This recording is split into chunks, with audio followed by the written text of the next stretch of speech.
right, Shalom. I want to start off as always by giving all praises and glory unto Yahweh, Bahashem, Yahushai, Bahashem, Bacha HaKodash. Daban is unto the apostles, the elders, and the bishops of Great Millstone. I want to send much love unto the brothers out there doing this work in truth and sincerity. And I also want to send peace and blessings unto the believers of the hopeful elect. And as you can see, the name of this lesson is going to be the new covenant is exclusive to Israelites only. Excuse me. The new covenant is exclusive to Israelites only. And I'm going into this because I've heard a few Christians read this passage about the new covenant and try to twist it and apply it to all nations, right? And it's funny because when you read this passage here about the new covenant, no other nation is mentioned, not once. But yet, Christians will try to insert all nationalities into this covenant. But when you read it, the Most High is very, very clear on whose he's making this new covenant with. Okay? I remember the Genesis camp with Deacon Hakah and Brother Hassad that was battling these two so-called Christians. One was a Jake and one was a damn heathen. And that Jake is a guy who always tried to come for the Hebrew Israelites on TikTok. Okay, he's always live on TikTok trying to debate Israelites, right? And when he read the new covenant, it was so funny because he cut himself so many times. But after he got done reading it, he says, well, it's not only for the Israelites, because they don't say the word only. I'm like, is this dude serious? If the Israelites are the only ones who's mentioned, obviously it's only talking to them. It's only for them. If it wasn't, then the Lord would have said Israel, Judah, Edom, Moab, Ammon, Cush, Canaan. He didn't say that. It is very clear, but yet you Christians love to make things complicated. But I try to give you guys grace because I understand that through the Spirit, you really don't know what's going on in the Bible. And if you attend a Christian church, you'll see why. Okay? Especially the Christian black church has turned into a concert. All right? It's entertainment. It's not about edification. It's about entertainment and feel good.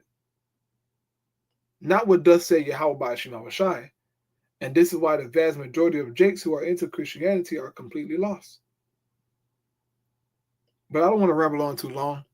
Let's get into this covenant and let's just, show and prove for the 1,000th time, right, for the umpteenth time, that this is exclusive for the Israelites, man. Okay? So here we go.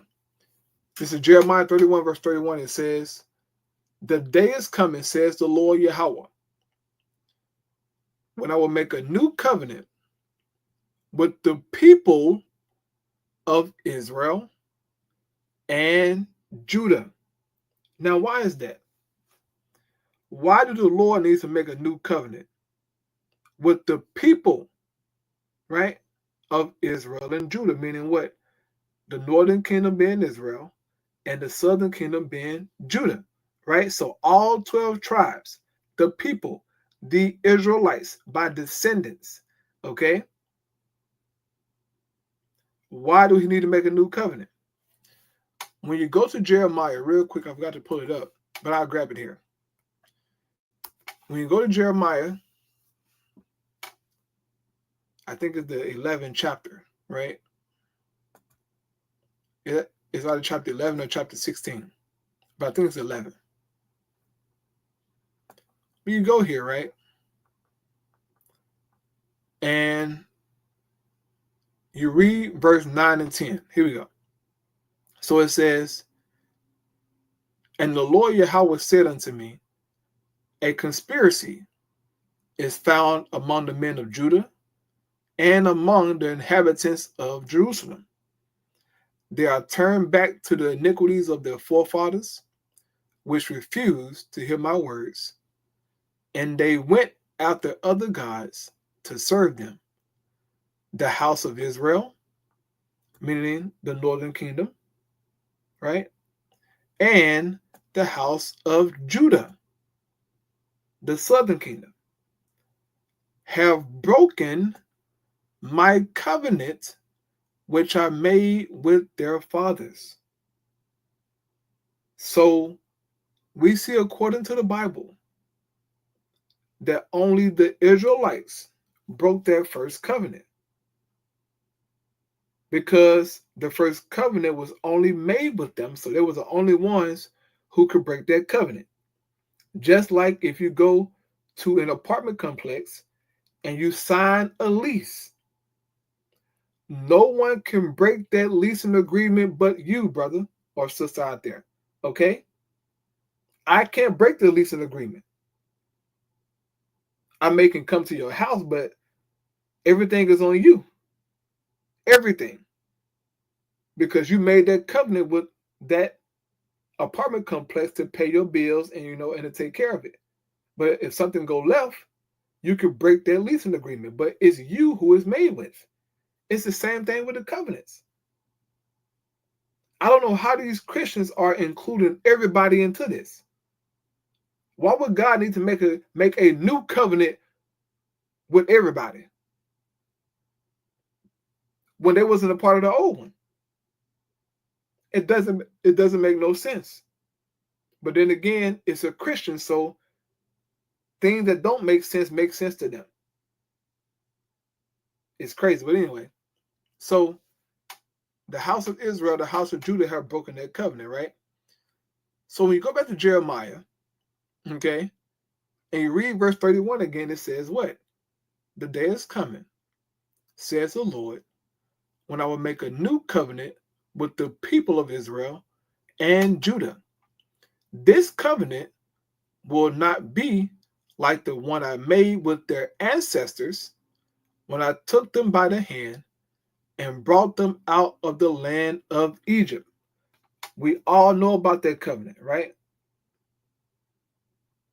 Our forefathers came out of Egypt, went to the Mount Sinai. Moses got the commandments, made the covenant with the people. We know about that, right? But the Lord is saying that this new covenant won't be like that old one, okay? It says they broke that covenant. You see that? The Israelites did. Not all nations. The they is referring to the house of Israel and the house of Judah. Though I love them as an husband loves his wife, says the Lord Yahweh. But this is the new covenant I will make with the people of Israel on that day. So it's talking about Israel as a whole, as a people, as a nation. All right, all 12 tribes. It's going to start with the elect of Israel. But this promise is to all the tribes. Okay? It says the Lord, I will put my instructions deep within them, and I will write them on their hearts. I will be their God, and they shall be my people. So in other words, the Most High God Yahweh is going to program our spirits, our minds, to keep his commandments. And when he do that, guess what? We're going to be perfect. We're going to be perfect and not break one commandment. All right, we're going to live for eternity because of that, right? The reason why we die is because of sin. In the kingdom, we won't sin. And the Most High gonna make sure of that, right?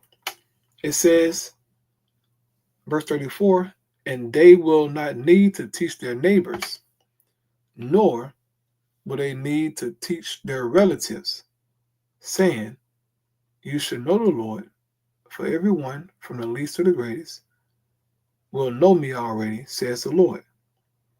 And I will forgive their wickedness, and I will never again remember their sins. So the Bible is very clear, man. Once the Israelites receive the new covenant, okay, once we receive the new covenant, there will be no need to do videos or to go out on the highways and byways and try to teach Jacob about the Lord. That's going to be irrelevant because every single Israelite will know the Lord. But guess what? The other nations will not have the instructions written in them. So they're going to have to be taught, which goes to show you that they will not have the new covenant.